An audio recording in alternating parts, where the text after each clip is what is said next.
Buenas noches, bienvenidos a una nueva emisión del programa Preguntas con Respuestas acerca de la Shoah y sus consecuencias.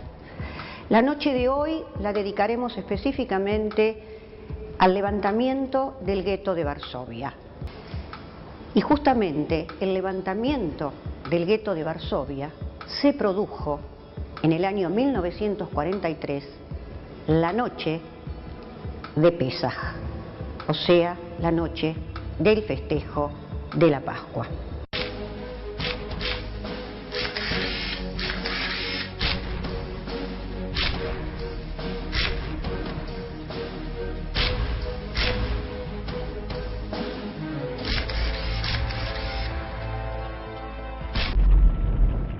Me llamo Eugenia Unger, nací en Polonia, en Varsovia, 1926, 30 de abril. Nosotros hemos vivido muy bien en Polonia porque mi papá tenía un trabajo muy bueno, era un hombre que era director en mataderos. Nos sacaron de nuestras casas. Cuando estalló la guerra tuve 13 años. Y 3 años empezó el gueto de Varsovia. Estuvimos horriblemente, pienso que el gueto era idéntico como en Auschwitz. Ahí veías los nenes todos tirados en el gueto, al principio veías a un muerto que estaba en la calle, después te diste cuenta porque le sacaron la ropa. Estos chiquititos de 3 años, 4 años, iban con una foto y mostraban: esto era mi papá, esto era mi mamá, esto eran mis hermanos y yo quedé solo. 3 años, 2 años, y decían: nosotros tenemos una palanganita, nosotros tenemos mi cuchara, pero le pido que nos den de comer. Comenzaremos haciendo una pequeña reseña acerca de qué fue el gueto de Varsovia. El gueto de Varsovia fue el más grande de los guetos organizado en Polonia, en el centro de Varsovia, de la ciudad, y comprendía un radio aproximado de 10 kilómetros cuadrados que albergaba a entre 500.000 y 550.000 judíos. En cada uno de los edificios vivían aproximadamente 400 personas, o sea que el cálculo que podríamos hacer es 7 u 8 personas mínimo por habitación. El gueto estaba rodeado por un paredón de ladrillos de 3 metros de alto que culminaba con puntas de vidrio para evitar, obviamente, que alguien intentara saltar a través de él. Constaba de 20 puertas, pero esas 20 puertas, que eran las que permitían el acceso, la entrada y la salida, estaban custodiadas, fuertemente custodiadas por los nazis.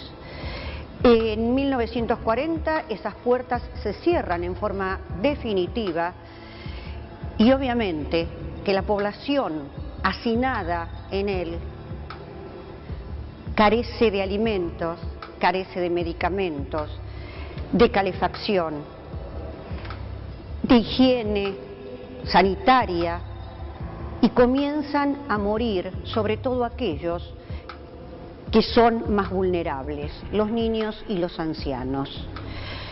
Los cuerpos eran cubiertos por hojas de papel de diario en la calle, cosa que obviamente causaba grandes epidemias. Resistían apenas con 200 calorías al día aquellos que podían lograrlas. Los alemanes habían prohibido terminantemente la entrada al gueto de carnes, de verdura, de pescado, de leche. Y uno se pregunta, ¿de qué se alimentaban? ¿De lo que podían contrabandear o de lo contrario, de la cáscara de papa cocida y un poco de agua?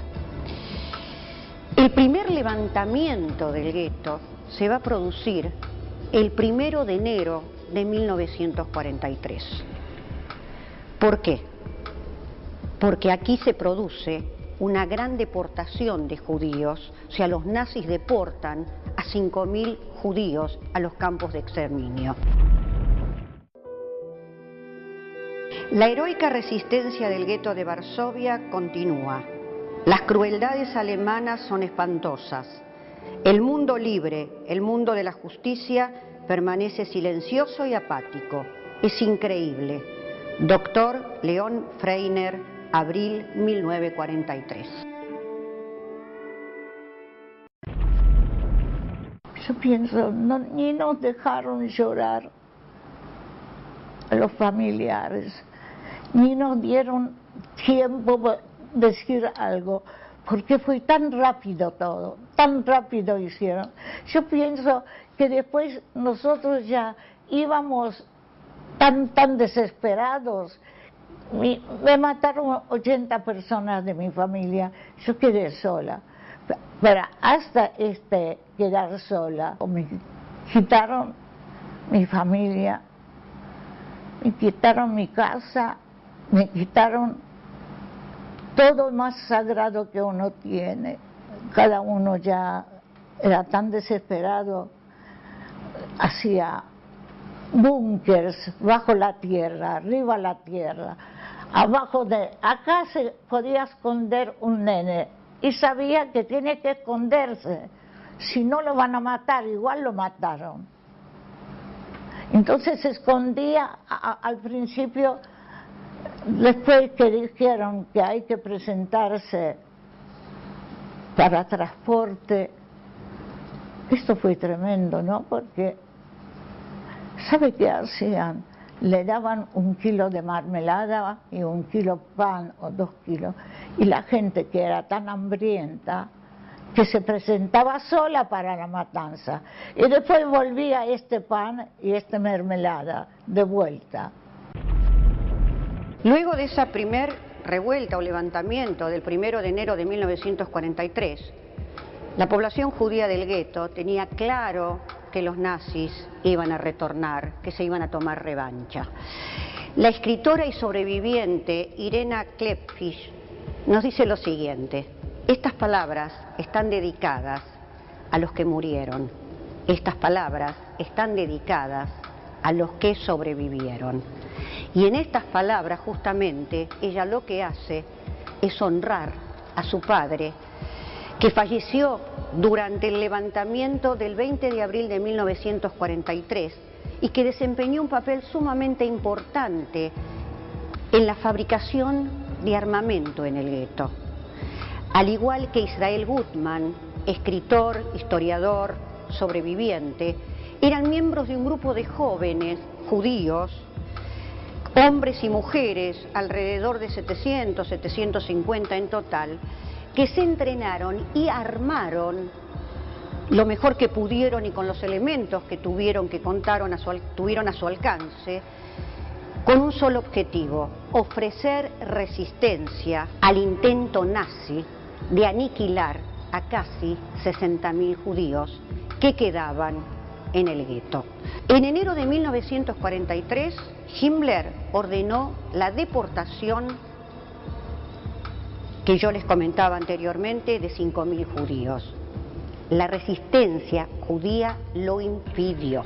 Los nazis sabían que una resistencia importante, o sea, una nueva resistencia, se estaba gestando dentro del gueto.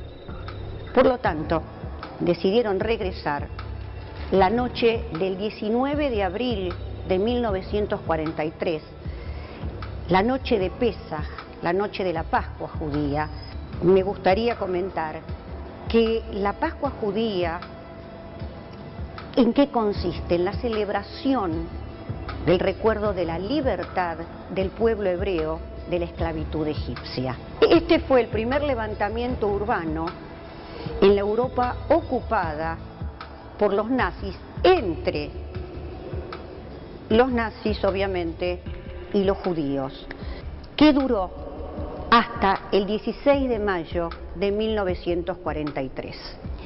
La batalla era obviamente desigual, tanto en cuanto a armamento, se refiere como a personas. Podemos decir que cada 3 nazis había un judío para defenderse. Yo tenía 2 hermanos, una hermana, y seguramente después de 3 años, los chicos se rebelaron, mis hermanos seguro cayeron ahí, no sé, y mi papá y mi hermana vinieron diciendo que tenemos que salir de las casas.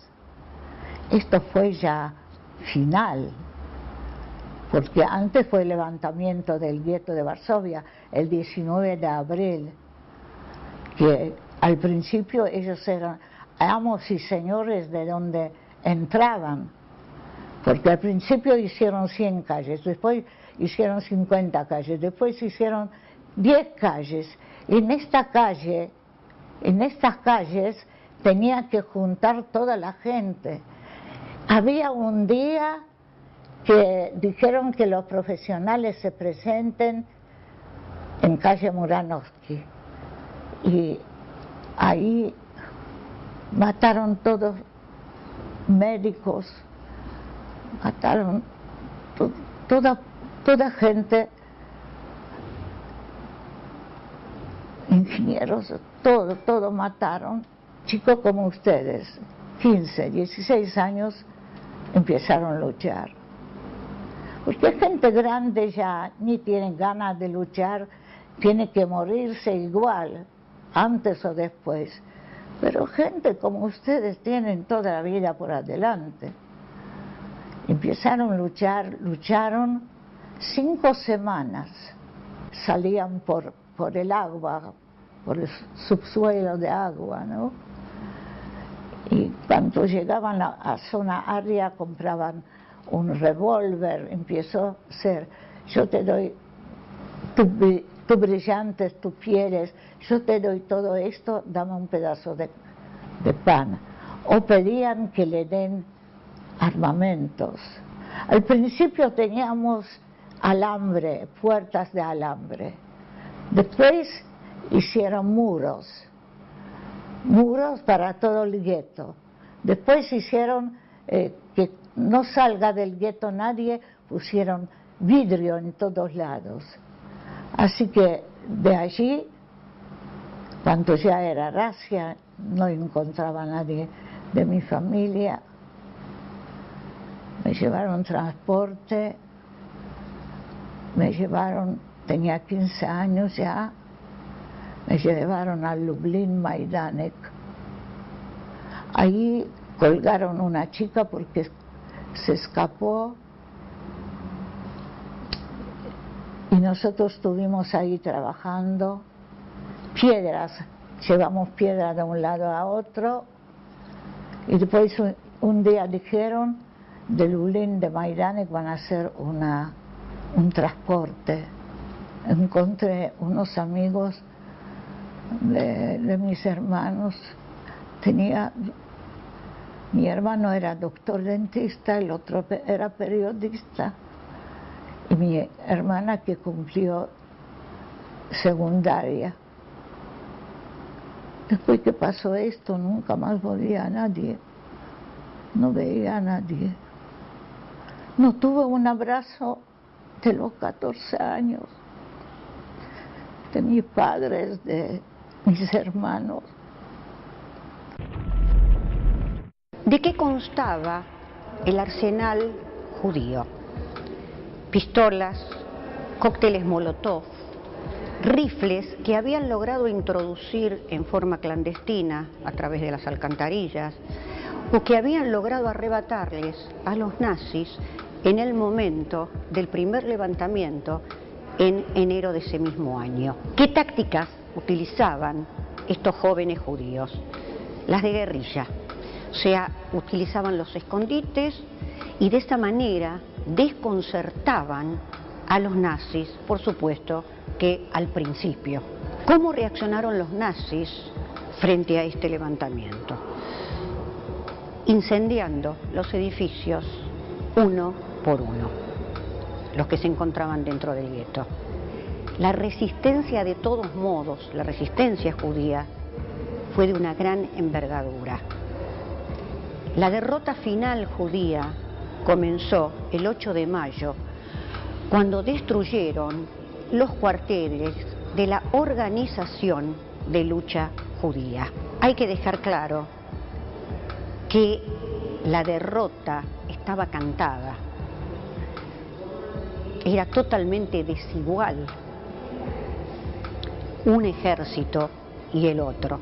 Estos cuarteles que fueron destruidos, que yo les comenté de la Organización de Lucha Judía, estaban situados en un búnker de la calle Mila.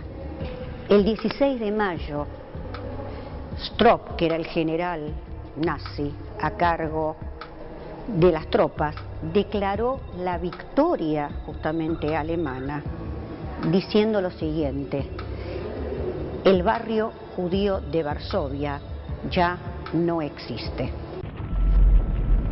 No podemos dejar de mencionar a los héroes y mentores de este levantamiento, de este acto heroico. Mordechai Anilevich, su comandante y organizador, tenía apenas 23 años. Murió en combate el 8 de mayo de 1943. Y él dirigió personalmente los ataques. Antes de morir, escribió lo siguiente: el sueño de mi vida se ha convertido en realidad. He vivido para ver la resistencia judía en el gueto en toda su grandeza y gloria. Otro de los héroes fue Itzhak Zuckerman. Él fue uno de los fundadores de la Organización de Lucha Judía. Salió del gueto para unirse a los clandestinos polacos y hacerse con armas. Regresó nuevamente al gueto, a través, por supuesto, que de las alcantarillas, para rescatar a los sobrevivientes. Falleció en 1981. No podían dejar de faltar las mujeres. Sivia Lubetkin. Sivia sabía que los nazis volverían y logró escapar también por el alcantarillado y se unió a la resistencia que actuaba en la zona área de Varsovia. Y nos dice lo siguiente: habíamos sido testigos directos de la retirada de los conquistadores alemanes, asustados de un puñado de jóvenes judíos equipados solo con pistolas y algunas granadas de mano. Cuando nos sacaron del gueto, estaban todos sembrados de muerte. Ahí estaba mi primito, que el padre era un rabino y la madre, y él estaba de 7 años y decía, cuando pasamos, Geniusha, llévame, ¿no ves? Mi papá, mi mamá está muerta. Y cuando lo llevé conmigo, encontré a mi mamá, que tenía todo cortado acá. Este Lublin, cuando estuve ahí, nos llevaron a Birkenau, transporte, sin agua, sin estos transportes de vacas que viajan sin techos. Muy bien, bajamos en Birkenau. Ahí me quitaron mis pertenencias, me raparon el pelo y mi mamá la perdí en este momento. Encontré una que era conocida, checa. Entonces le dije, Editka, escúchame, me llevaron a mi mamá a cámara de gas, porque estos chicos que yo le conté que llevé de la manito, lo llevaron, dejaron en Lublin. Sabemos, 1,5 millones de niños pobrecitos quemaron. No tenían ya tiempo de cámara de gas, hacían pozos y tiraban los nenes. ¿Saben? a mí me marcó tanto, tanto, tanto. No es esta herida que tengo marca.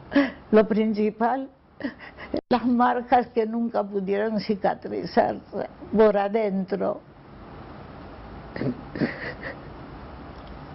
Muy bien, después nos llevaron a Birkenau.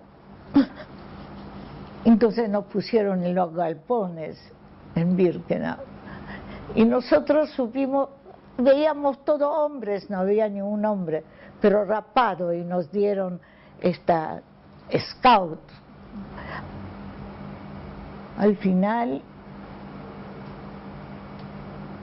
de Birkenau preguntaron quién es mecánico. ¿Qué mecánico? ¿Qué sabía? No sabía llevarme un té. Entonces levanté la mano y desde este momento empecé a trabajar en la Unión. Unión era fábrica de granadas en Auschwitz. ¿Y cómo podías defenderse de ellos? Y estaban con estos perros. Yo tengo una herida de perro, pero ya 350 kilómetros después no supimos, yo presentía que nos llevan a matar, porque el rejunte fue de todos lados y nos llevaban de 5. Y yo estaba ahí con una amiga, Ana. Digo, Ana, ellos nos llevan para matar, ya ellos perdieron la guerra y vos querés que te maten.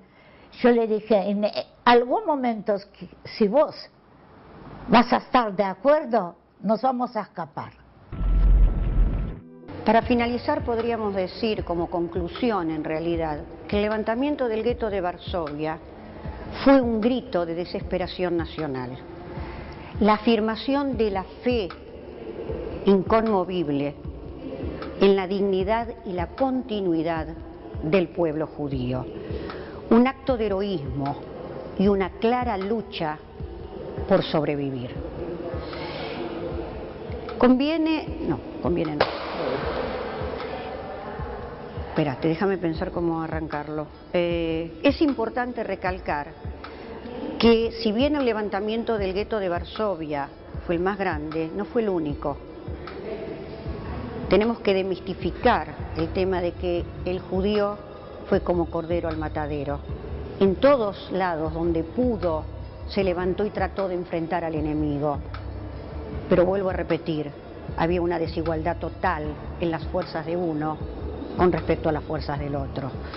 Como ejemplo puedo darles el levantamiento en el campo de concentración de Treblinka, en el campo de exterminio de Sobibor, y se estima que en 1943, o sea, durante 1943, la Shoah se cobró al menos la vida de 500.000 judíos.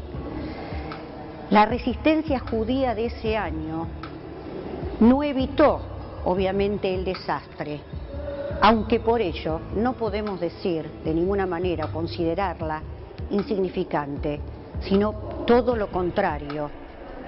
Fue impresionante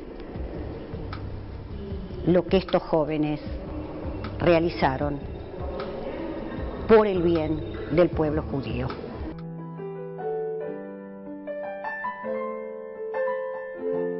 Como siempre, el lenguaje de las órdenes nazis, como siempre, su idioma de mandones expertos, como siempre han venido hasta aquí para arrear a una parte del pueblo judío al matadero.